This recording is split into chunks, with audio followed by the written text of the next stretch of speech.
guys, Miss Singlified here, answering guys dating questions from a chick's point of view. We're continuing with our series on the art of conversation, how to be a great conversationalist, whether on a date or just in any social setting. So last week we talked about setting the right intentions when you start a conversation.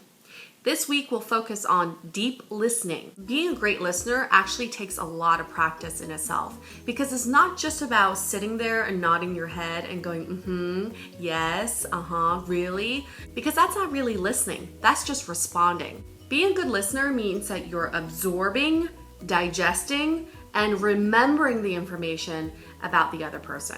So step number 1 to being a good listener is to paraphrase whenever possible. So let's say you're on a date. After she tells you a pretty long story or she gives you a lot of information about herself, you just want to paraphrase a little bit for her to know that you were listening, but also for you to absorb and remember that information. What does paraphrasing mean? Paraphrasing simply means you're condensing the information that you just received, confirming that information with her, and then maybe have a follow-up question. So let me get this straight. You were born in the Midwest, grew up on the East Coast, and then spent the past 10 years on the West Coast, yet you have a dog named Derek Jeter. So would you say you're cheating on the West Coast with the East Coast, or vice versa? Keep your paraphrasing fun, lighthearted, concise, and flirty, and you can't go wrong with it. Step number 2 is to keep an open body language. You don't want to cross your arms, you don't want to cross your hands, you don't want to cross your feet, you don't want to cross your legs.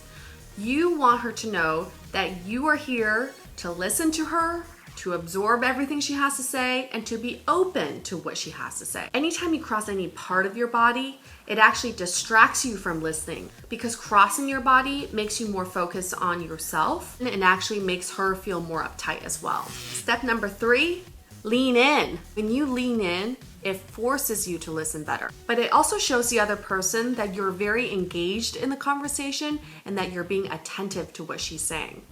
So let's summarize the 3 steps to deep listening. Paraphrase whenever possible, keep an open body language, and lean in. All right, boys, you've been Singlified. Some people have very strange habits when they're just listening to someone. And most of the time, people don't realize they have these weird behaviors. A personal tip to all of you is to film yourself watching a movie. Just watching. You don't need to be responding. This way you'll be more aware of all the weird habits you may have. A lot of people have this weird twitch, and some are nose scratchers. Right. The worst is the wandering eye. Oh, so did you? So just film yourself and see if you fall into any of those categories. It'd be fun.